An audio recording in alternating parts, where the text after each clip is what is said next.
Good morning and welcome to this week's programme, in which we begin a short series to mark the career of the great Irish soprano Margaret Burke Sheridan, who died 60 years ago. On this morning's programme, her beginnings in Castlebar, orphaned at 12, educated by the Dominicans in Eccles Street in Dublin, championed by John Larshay, by English patrons, and by Mark Coney, who brought her to Italy, and how she became an operatic star there in the 1920s, and much more.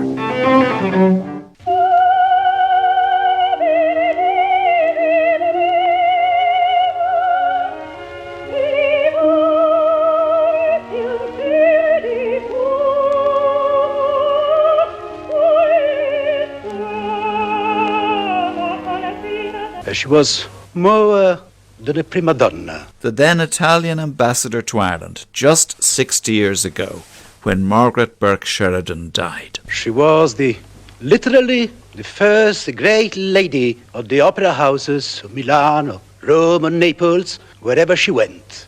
When I look back, I wonder if I'm deceiving myself. Margaret Burke Sheridan in her long retirement. Did I see this, achieve that, and meet all these people?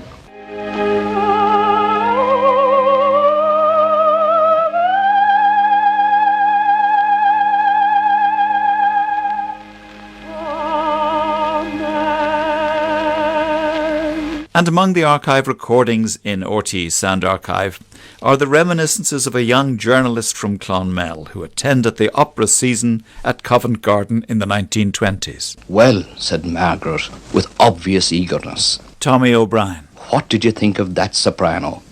"To tell you the honest truth," I said, "I thought that she and the tenor were just puppets compared with yourself and Pertile." Well, that went down well, as you'll hear. Also Margaret Burke Sheridan's Irish roots and how she never forgot them.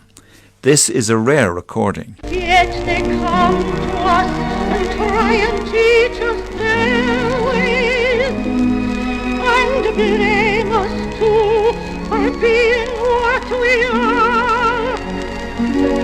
Sure they might as well go try and catch a moonbeam, or light a penny candle from a star. Its sincerity and its intensity. This is the American music critic, expert on the human voice, Henry Pleasance. My goodness, when she sings about the ripples in the trout stream, and at the end when she says, "And if there be a life beyond us, and I'm sure there's bound to be, I pray the Lord to let me have my heaven in that dear land across the Irish Sea," it just breaks me up. It's I think it's the finest thing that we've ever heard from her. And if there's going to be a life hereafter, and somehow sure I think there's bound to be, I'll ask of God to let me have my heaven in a land across the Irish Sea.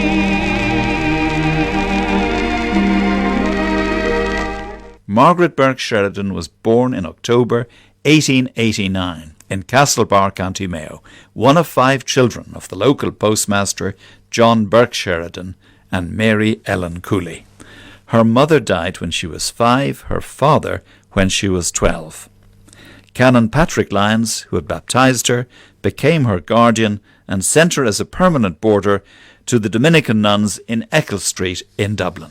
First time I met her, she was a member of the choir in Eccles Street, which I conducted. Yes. It was a school choir then. This is Professor John Larshay, teacher, conductor, composer. And of course, she was a pupil then of a very talented nun there, Mother Clement. And she was picked out to sing for me. I thought She made a beautiful sound and she was very emotional. Encouraged by the nuns and by Professor Larche, Margaret Burke Sheridan was a prize winner at the Feis Ceoil in 1908. A benefit concert was held to enable her to study at the Royal Academy of Music in London, and she soon became a celebrated young singer at fashionable London society parties. Well, I saw it all again in reality at a great reception given by Lord and Lady Howard de Warden in London. Years later, in her retirement in Dublin, she liked to recall those years before the outbreak of the Great War. But I must take you back a little. You see, nothing has been known like the society and entertainments of those days, even lasting well into the First War. There was a brilliance, an utter disregard for money, a richness, and at the same time the highest possible level of intelligence and wit. You get it all in Wilde, and if you don't understand what I mean, well, then I never can explain it to you. But there, in this wonderful house in Belgrave Square, was the entertainment of the season. Everybody was there. The famous green staircase was banked with Malmaison carnations. There was a silver organ at the top, just as I'd seen it, and a small orchestra.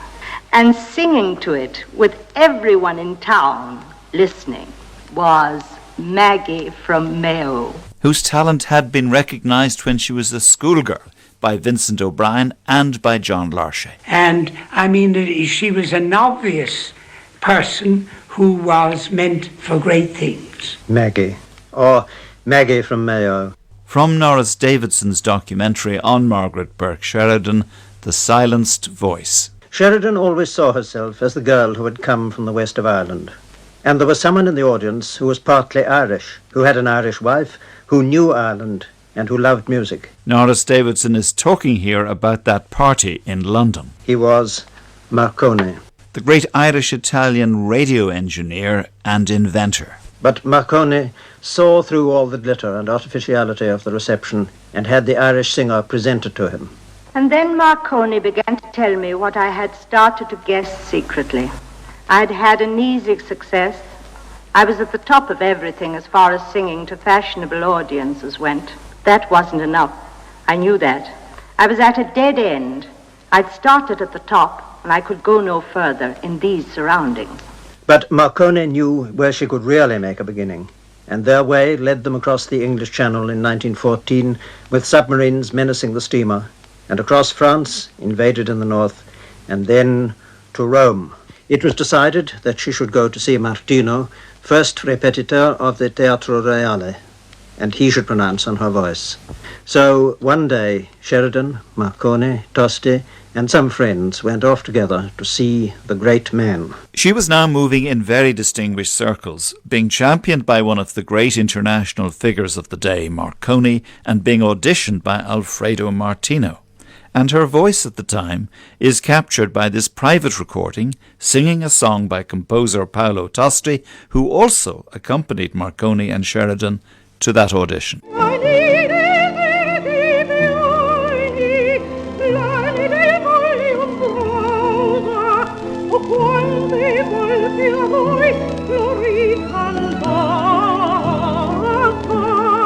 And that was a day.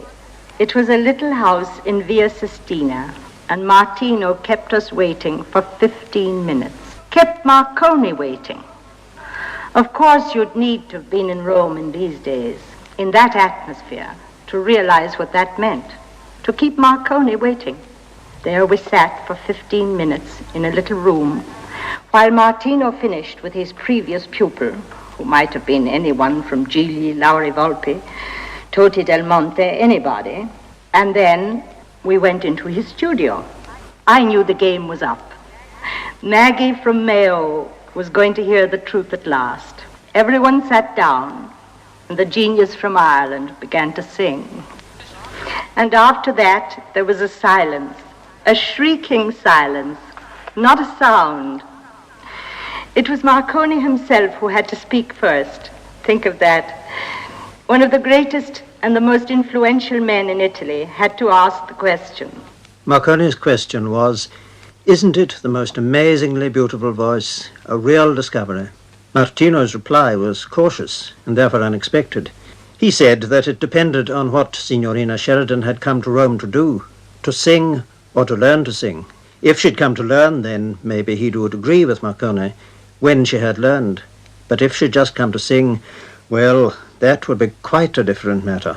Of course, we all flounced out, and we went back to the Hotel Excelsior, where Marconi had a party waiting to celebrate Margherita's astounding success, to hear the wonderful future predicted for her. I went to bed and stayed there. And then the telephone bell rang. To my great surprise, it was Martino himself. We talked in terrible French, because I knew no Italian then, except for a few phrases I'd have been better without. Martino told her what he hadn't been able to say in the presence of her distinguished patrons. She had a voice, but she didn't know how to use it. What had she done, he asked, musically, to deserve her luxurious surroundings? If he was to accept her as a pupil, she would have to move away to some small hotel and take up the life of a serious student.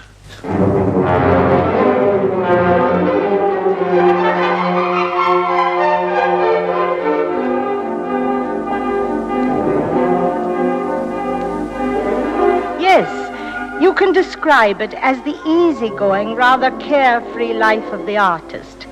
But what a life!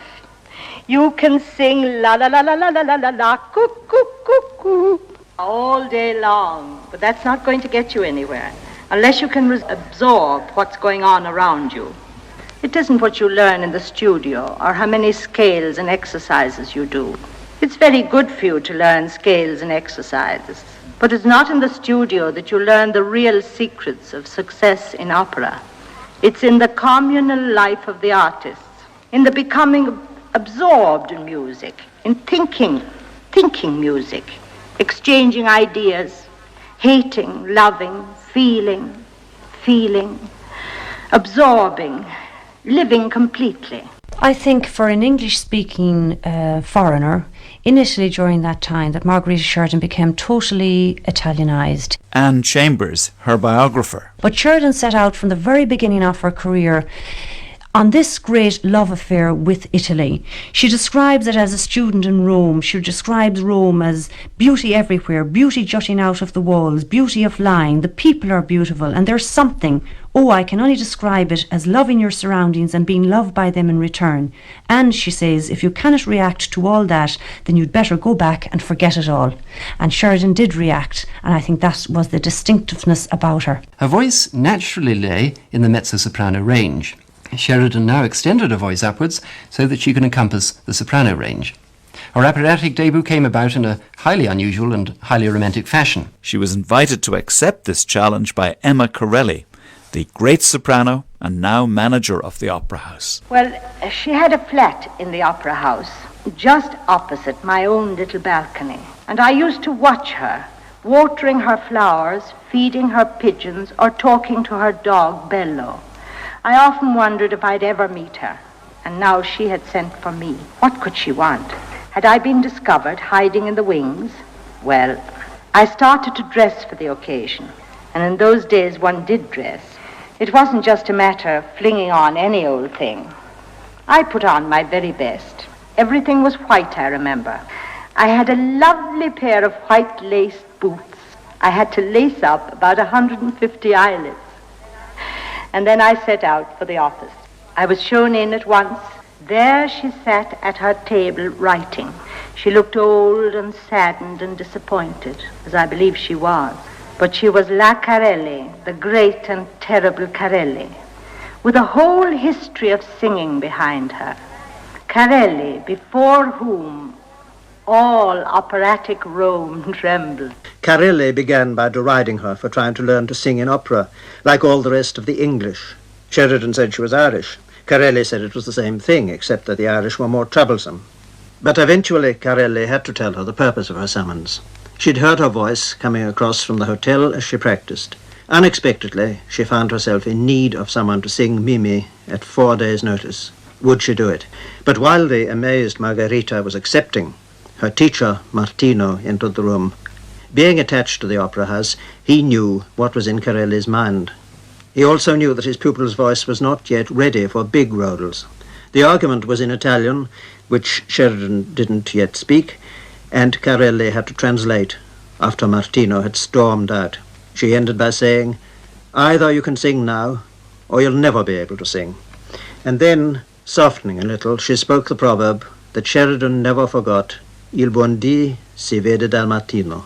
She'd heard her beginnings, and from that she could divine her future. And so I learned to impersonate Mimi in 4 days. I knew the part, though I'd never appeared in it or in anything else. I had no experience of the stage at all.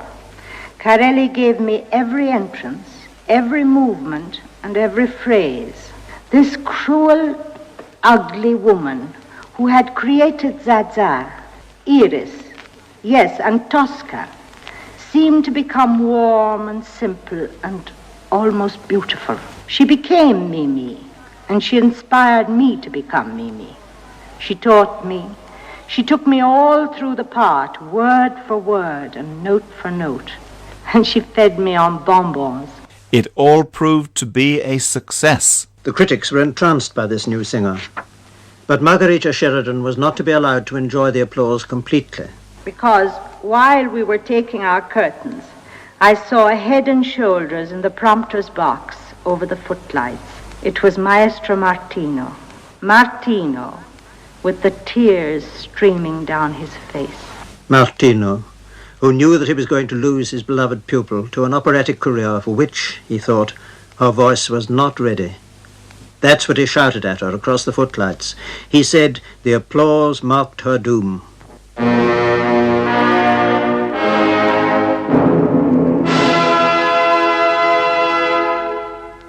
This Irish singer had travelled a long distance to reach success in Rome, and it had taken her a long time, for on this night of her first appearance in 1919, she was already 30.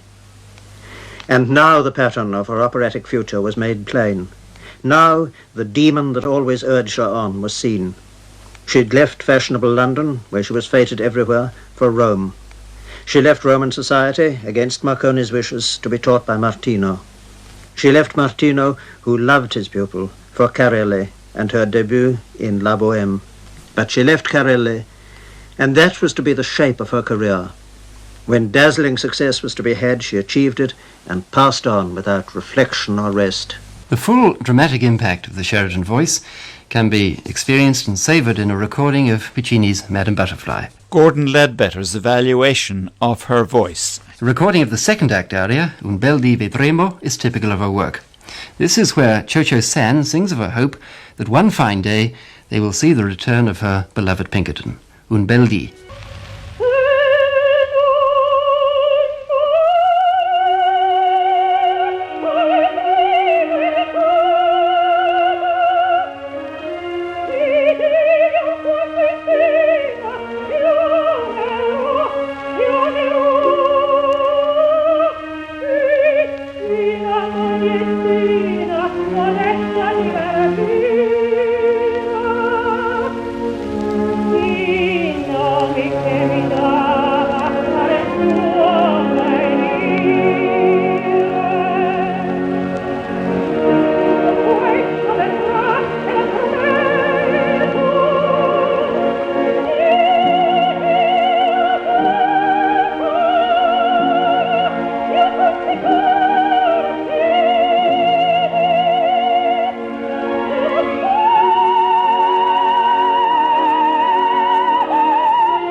She got a very good press from the Italian critics. Tomorrow, Madame Butterfly, the popular and acclaimed opera by Puccini, will be performed with the debut of Margaret Sheridan, a quite lovely and intelligent Irish singer.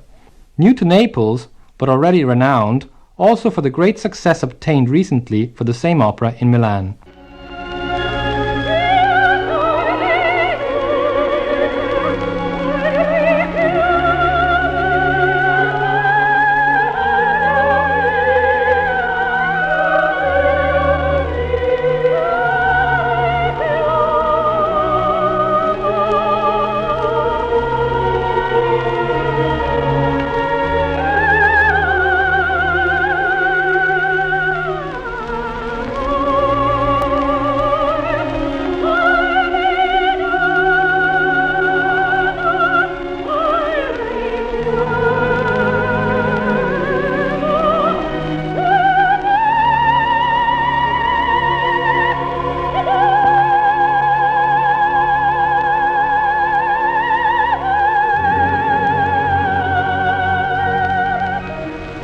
During the 20s, Sheridan was, without a doubt, one of the great figures in opera on the continent. Gordon Ledbetter. A book of news clips indicates the kind of sensation Margaret Sheridan caused wherever she went. This clip, for example, from the Italian paper L'Avvenire d'Italia, dated September 1923, indicates the sort of appeal Sheridan had, and it refers to a production of Manon Lescaut. She has at her disposal superb resources and a delightful voice of crystal-like purity. She has reached to the very heart of Puccini's music. Her singing is of the kind that arouses our public to the highest pitch of enthusiasm. It is singing that is at once fresh, sweet, suave. The longer she sings, the warmer becomes her timbre. She was magnificent. She is an authentic celebrity. Sheridan had just those qualities which appeal to Italian audiences: an immense amount of vocal stamina and power, a dramatic temperament, and a measure of sensuousness in her vocal makeup. And no one was likely to overlook the fact that she was an extremely attractive woman. Her blonde hair and blue eyes must have captivated the Italians. She was an ideal Puccini heroine, greatly admired both by Toscanini and the composer himself. And Anne Chambers confirms Puccini's admiration for her. He considered her to be the new voice of the future as an interpreter of his roles. For example, the conductor Vincenzo Bellezza, who worked with Margherita Sheridan both in Italy and at Covent Garden, said that he heard Puccini say that he spoke of her as the great hope for the future, both for the opera world and in general, but for particularly in his own works. And he said he was not mistaken, because Peggy, as he called her, was an unparalleled interpreter of the music of the maestro. He seemed to think that the humanity of his characters and the lyricism of his music found a mysterious echo in her, and thereby, as he said, lived. And Margaret Burke Sheridan herself, looking back on her career, treasured the collaboration with Puccini. Puccini's son Mario, after seeing my Butterfly and reading the very extravagant account in the Milan papers, suggested to his father that he should come to the theatre to hear me and hear this extraordinary new Butterfly. And what's more, that he had an idea that the Butterfly was none other than his friend Peggy from Rome. Puccini, who loathed hearing his operas distorted and ruined, refused to go. However, he changed his mind on reading the account that this new singer was Irish and had studied in Rome. He came to hear me, and after the second act, he came round to my dressing room, pulled back my heavy Japanese wig to satisfy himself that I was his blonde friend from Rome. Che Dio ti benedica. May God bless you, Peggy. Why did you never tell me you were a singer? And remembering how little he thought of the singer's mentality, I said, I didn't want to lose your friendship, maestro, or to embarrass you by wanting your help or patronage in any theatre before I could stand on my own 2 feet. Now tell me, what do you think of it? First of all, there's not a dry eye in the theatre, he said. Even the toughest types are in tears. It's an interpretation that's completely new to me. Yours, not mine. It's full of dramatic intensity and childlike appeal. This could never have been learned from anyone. It's the instinct that comes from an old race like the Irish, who are full of dramatic temperament and spiritual vision. But there were some who recognised vulnerabilities in Sheridan's position.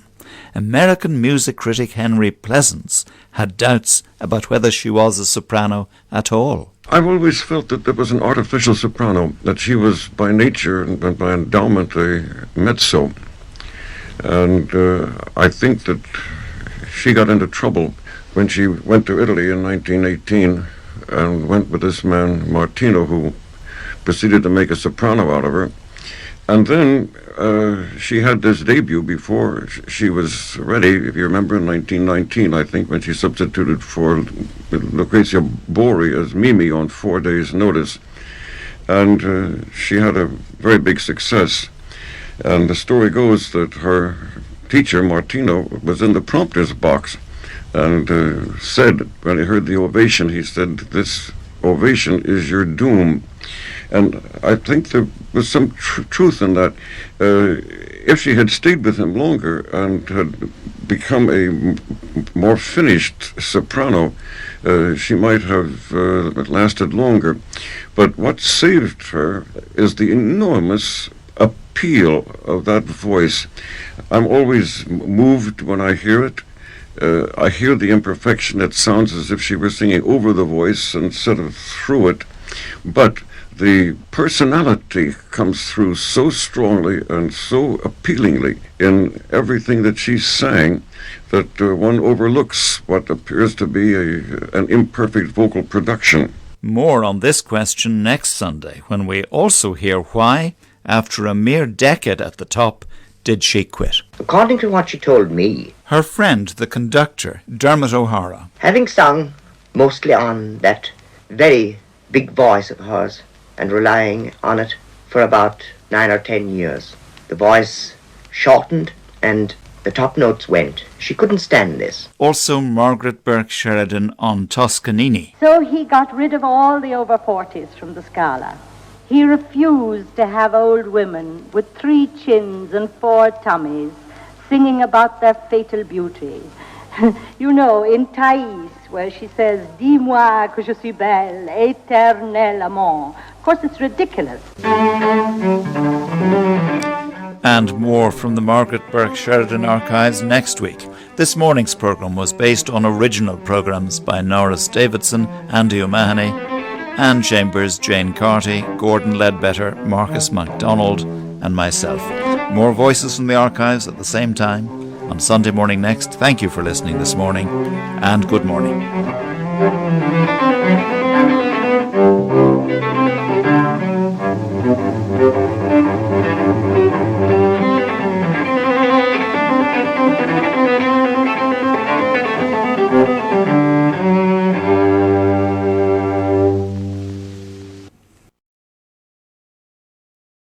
Good morning and welcome to this week's programme, in which we continue our short series on the great Irish soprano Margaret Burke Sheridan, who died just 60 years ago. Her triumphs in Italy, returning to London as a star for the Covent Garden season. Then suddenly at age 40 she quit. Why? Was it loss of confidence? Could she still manage the high notes? Did she fear the rejection of the Italian audiences and their hostile whistle? Critics' friends comment on this conundrum. And could she have pursued a concert career? And her retirement years. We hear from Norris Davidson's interview with her. And critic Henry Pleasance reckons her recording of Galway Bay at the age of 55 an extraordinary achievement. Later this morning, this. Toscanini realized that the days of the old singer, perfect though her singing line might be, were gone, unless the lines of her figure were harmonious as well. Well, that's later, but we begin this morning with Norris Davidson from his documentary Silenced Voice. After her first success, she threw Corelli aside and accepted a London offer to sing Mimi in Covent Garden. What a cast that was. There were 4 kings in the audience that night, and there were certainly 4 kings on the stage. Some years afterwards, there was a gala performance of Bowman, given by command of King George V. He remembered me and indicated his wish that I should again appear as Mimi. I was presented to him, and he asked me how I had obtained such fluency in Italian and such success at the Scala, being an English girl. And I told him that it was probably because I was Irish. Margaret Sheridan's celebrity extended to Covent Garden, as well as the chief opera houses of Italy. Gordon Ledbetter. She created the title role in the first London production of Mascagni's Iris, and the role of Loretta in Puccini's Gianni Schicchi. She appeared with Oriolano Pertile, Beniamino Gigli, Giovanni Martinelli, among many other tenors, and was regarded as an enthralling Medellina in Giordano's André Chénier, as well as many other roles. I've always felt that there was an artificial soprano, that she was by nature and by endowment a mezzo. As we heard last week in our first programme, this is the opinion of Henry Pleasance, the American music critic, on what he saw as a career mistake by Margaret Burke Sheridan. She hadn't given herself sufficient time to perfect her voice as a soprano when she had accepted the opportunity to launch her operatic career. Had she waited and become more finished soprano, she might have lasted longer. He admired the enormous appeal of her voice and the personality. I hear the imperfection. It sounds as if she were singing over the voice instead of through it. But all was saved by her emotional power and stage presence. And elsewhere in the archives, he invites us to listen to this point. He illustrates it. I'll give you an example of what I mean. You take her recording of the Mi chiamano Mimi from Bowman, which she sings very appealingly.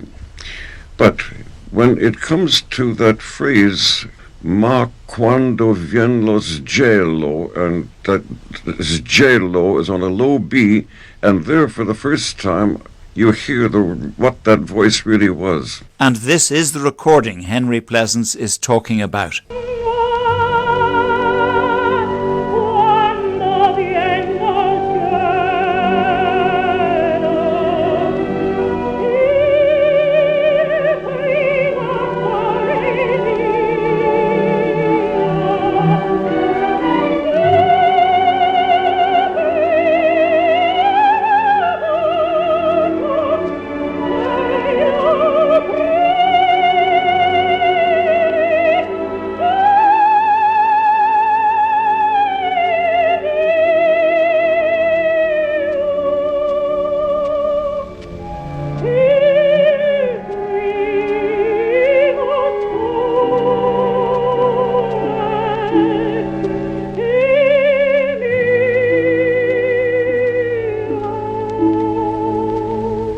The temptation of mezzos to want to move up is, of course, universal. Because in the mezzo, what you hear when you hear those lower notes is so beautiful that I just regret the mezzo career that she might have had.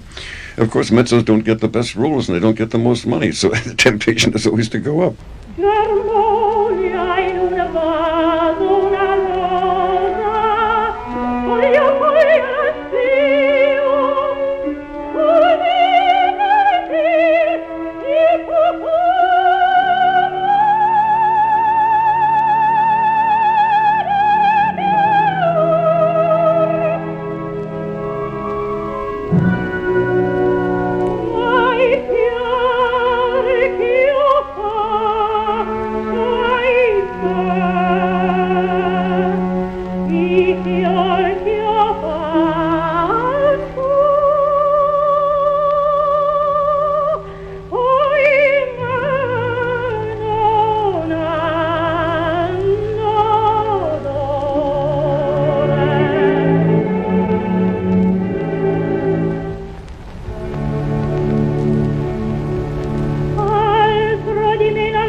All of this Italian success was taking place in the Italy of Benito Mussolini. And in another RTE Sound Archives recording, Harvey Sachs, author of Music in Fascist Italy, spoke to Andy O'Mahony. Margaret Burke Sheridan wrote to Il Popolo d'Italia, a paper founded by Mussolini, making the point that as a foreigner she felt well treated. This was something that irritated Toscanini. He was very annoyed by this. Yes, Toscanini, of course, was the great exception. Right here in Bologna, Toscanini was attacked by fascist thugs in 1931.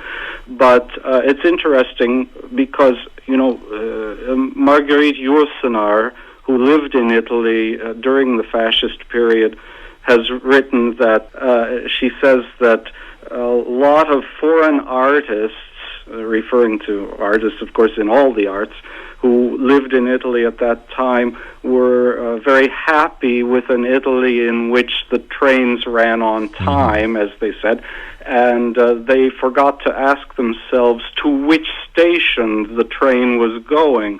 And I'm sure that was, in all likelihood, that was her case as well as that of many other artists.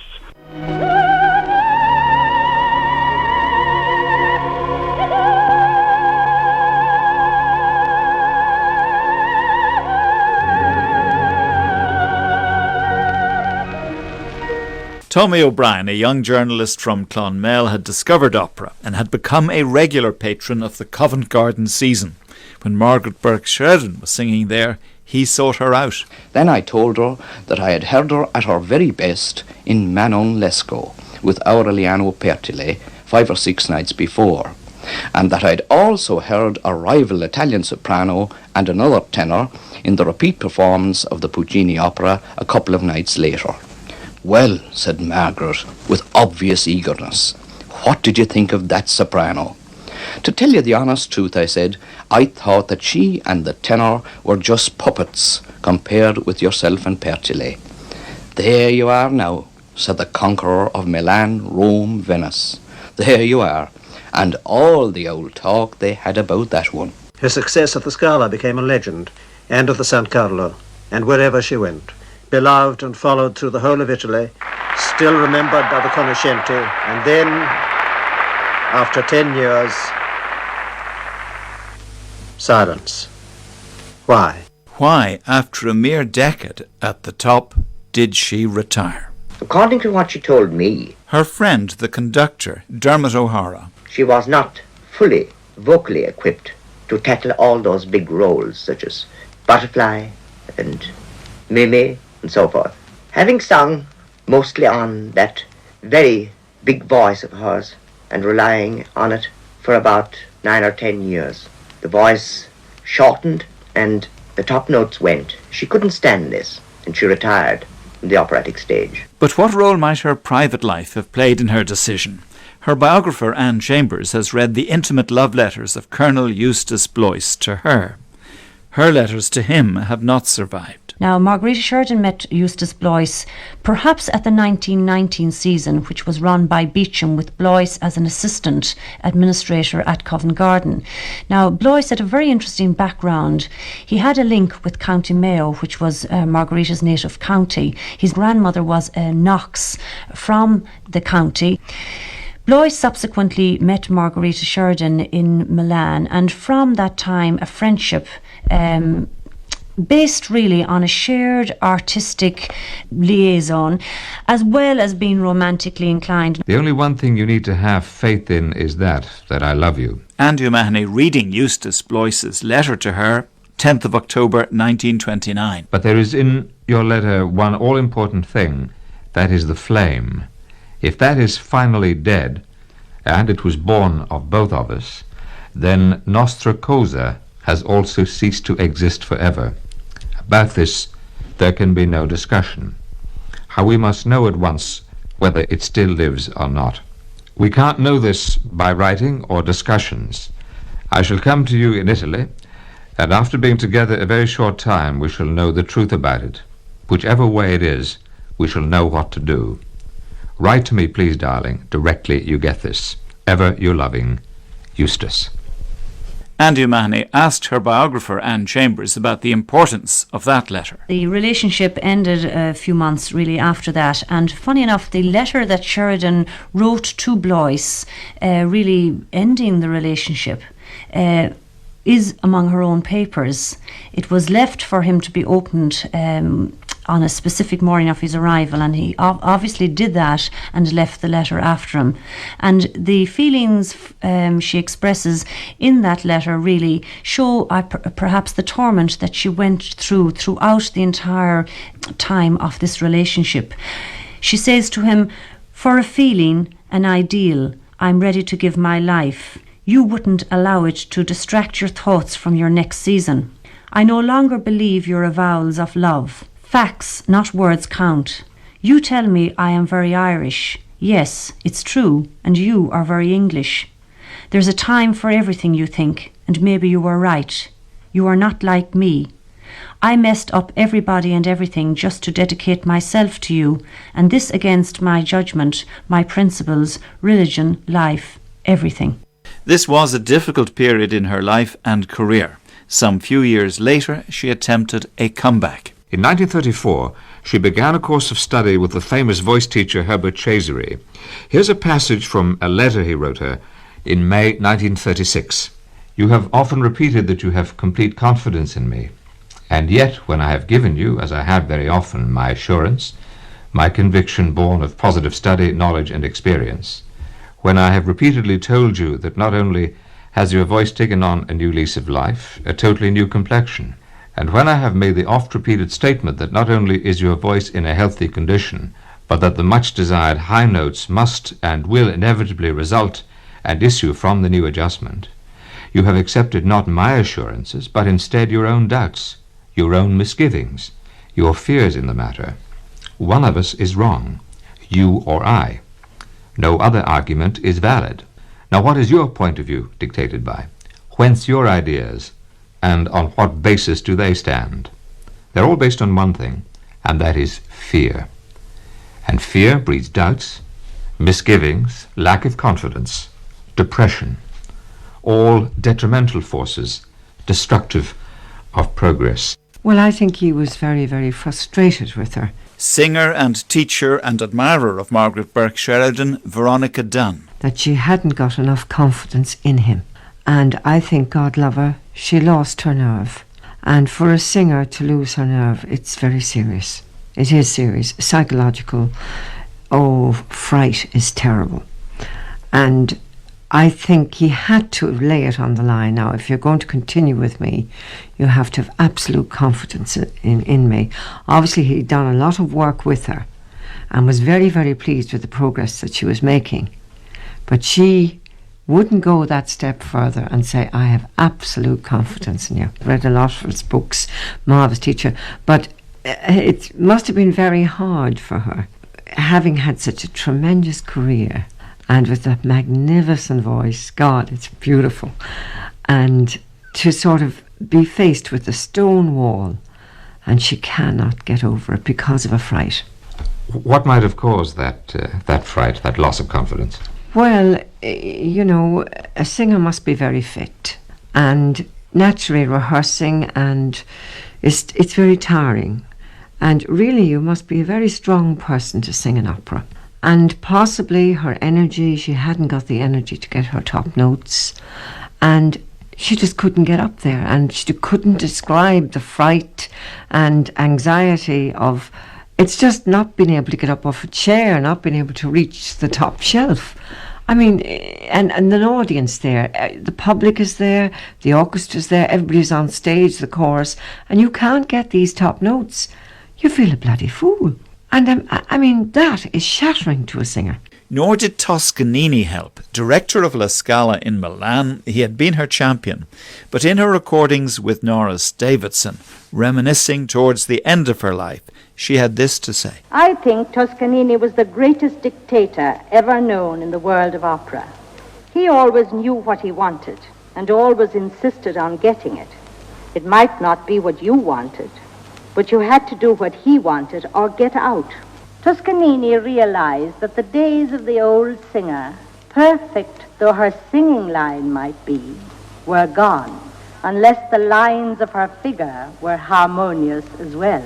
So he got rid of all the over 40s from the Scala. He refused to have old women with 3 chins and 4 tummies singing about their fatal beauty, You know, in Thais, where she says, dis-moi que je suis belle, éternel amant. Of course, it's ridiculous. There were a few tenors he determined to make into superb artists, and he really succeeded. Pertile was the first. There were some magnificent specimens of manhood among the baritones. I don't know why it is that baritones are always so good-looking. But the girls, the prima donne, they were his greatest trial from every point of view. If they had lovely voices, they had no brains. And when they had brains and good looks and voices, then they were almost impossible to put up with. La prima donna assoluto. In fact, they out-Toscanini. Toscanini. But her retirement wasn't a happy one. Norris Davidson. For though outwardly she'd made the gesture of renouncing singing, she hadn't done so in her heart, and this frustration was combined with her private unhappiness. She went to a voice clinic, she started studying again, and studied very hard. But when she was, very possibly, on the edge of being able to sing again in the Italy that still remembered her, she couldn't bring herself to attempt it, and perhaps to risk the whistles of an audience that was angry, because her voice was no longer the voice of La Sheridan in all its freshness. She knew well that present performance was all that counted. Past reputation was nothing. So she was unhappy. She had many things to regret, but she did sing again. It was almost a challenge from a recording company who defied her to do it in order to make her. She did it in Dublin, planting herself before an orchestra so as to make a picture, regardless of the demands of technicians. She did it with every manifestation of the prima donna, her authority, her grandeur, her superbia, her arrogance. And one of the records she made was this, the one that opened this broadcast.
Before she allowed these recordings to be sold to the public, she left them with a group of friends for judgment. She went to America, to New York, where she advised on Voices for the Metropolitan. It was there that she got a letter saying that her friends didn't consider that the records represented her voice at its best. Back came her cablegram, "Thanks for the mercy killing." Almost certainly, Margaret Burke Sheridan could have continued her career as a concert recitalist. Gordon Ledbetter. But she declined to do so, and, in my opinion, wisely. Subtlety was not Sheridan's strongest point. I don't think she had the temperament for the nuance and intimacy that's required of so much concert material. Hers by nature was the grand gesture, the tragedy and heroism of life painted on a broad and vivid canvas. The opera was her natural habitat. And it is, as an opera singer, one of the outstanding performers of a generation, that Margaret Burke Sheridan will be remembered. Now, she had plenty of voice left. Dermot O'Hara on what she could and should have done. She could have become a great concert artist. Perhaps. I don't know. It puzzled a great many people why so wonderful a singer and so beautiful a woman should close her career so suddenly. I felt for a long time that she had made a mistake in doing this.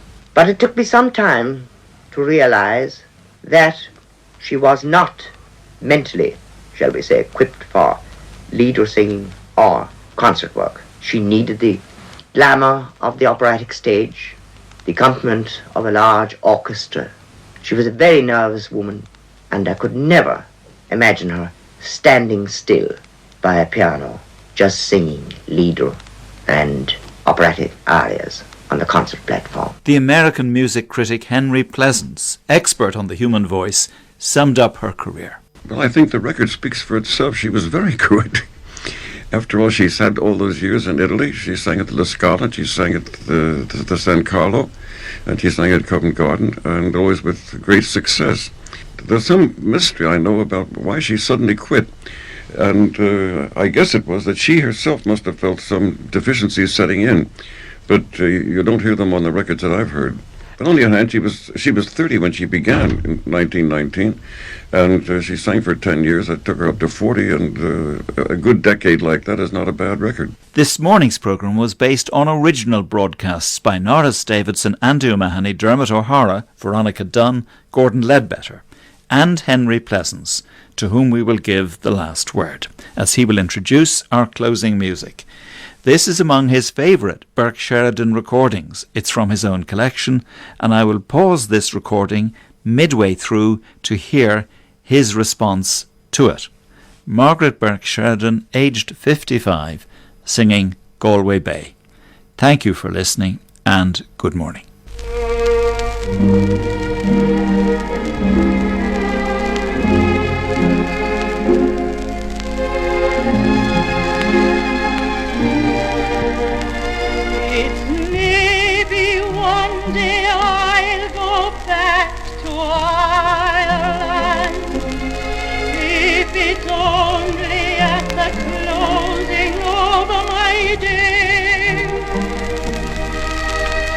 See once more the moonlight over Claddagh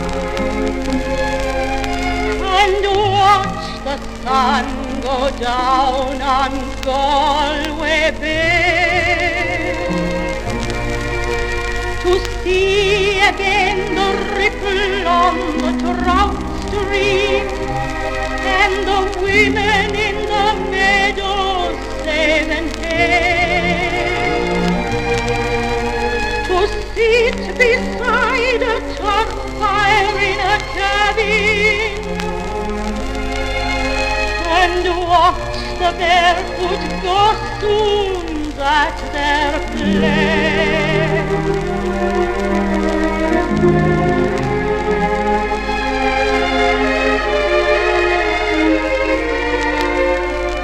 The winds that blow across the bogs of Ireland get perfume from the heather as they go,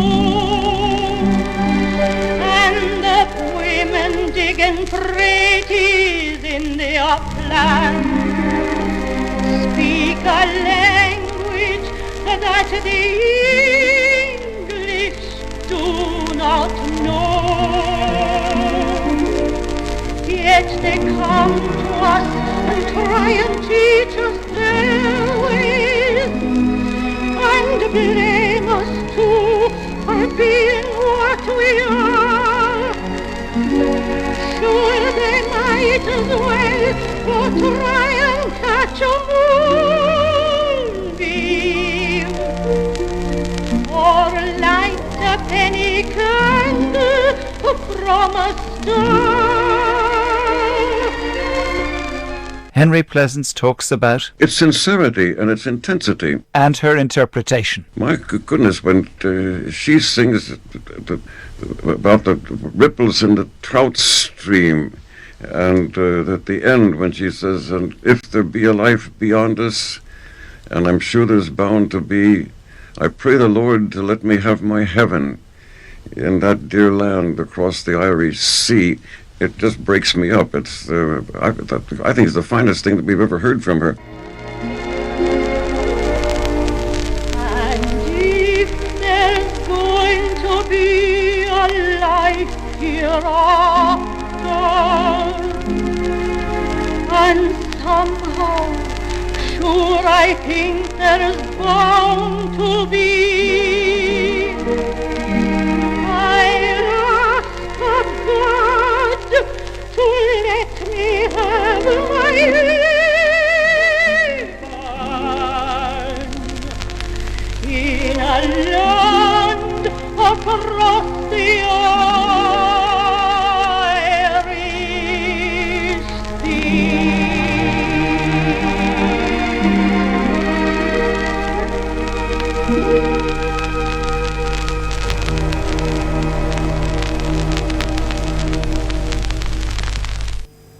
That programme was presented and produced by John Bowman. But we begin with a postscript to our series on the Irish soprano Margaret Burke Sheridan, who died just 60 years ago.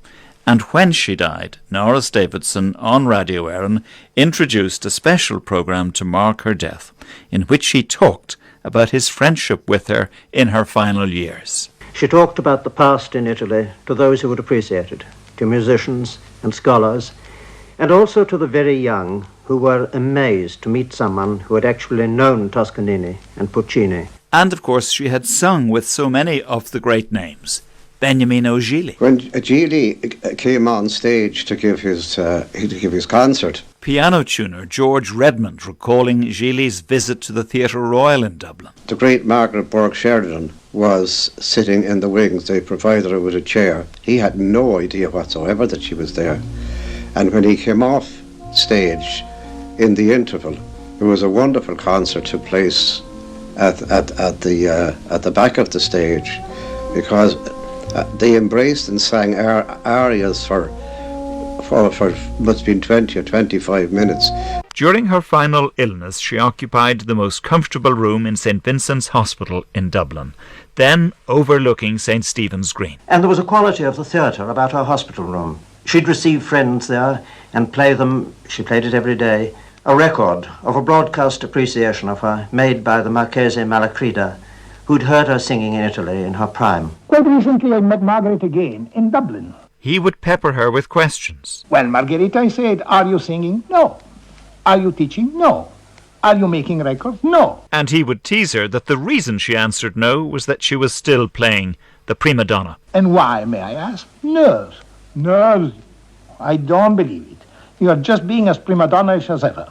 You think I have forgotten Toscanini and all the others at the Scala, cursing you for your pranks, and then invariably finishing with, basta che canti, which freely translated means she can do what she damn well like as long as she does sing. Different times, different ways, different people, answered Margherita, and she was still smiling, but a little wistfully. And in this obituary programme of just 60 years ago, when she died, Norris Davidson invited her friend, actor and writer Micheál MacLiamore, to pay his tribute. Apart from her fame, her triumphs, her gifts of vocal and visible beauty, of wit and eloquence, and of an indescribable and often maddening personal charm, she had many things for which she might be, as indeed she was, grateful to God. She had the inestimable gift of faith. Her religious instinct was profound, direct, and simple. She had a gay and almost impudent courage, and she had, as she herself would have been the first to proclaim, a few wonderful friends. Women and men, poor and rich, famous and obscure, these friends, so many of them were Italians, attracted it may be at first by her renown and later bound to her by the magical spell of herself. These friends clung to her through all the days and nights of her last illness, making the bitterness sweet and filling the dark places with light. She has passed on, as I believe, as she believed herself, to another cycle of labors, of adventures, in a sphere of fathomless mystery, and we who are left behind for a little may well feel reassured that she will acquit herself with beauty and with honor. Her faith in God was great. God will be good to her. Arrivederci, carissima Margherita.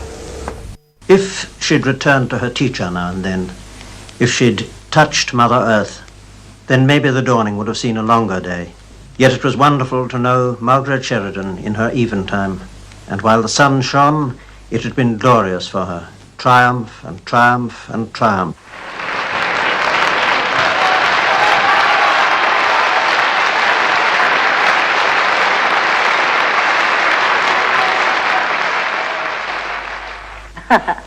A friend of mine once said to me, Margherita, it would have been very good for you if you'd ever been whistled.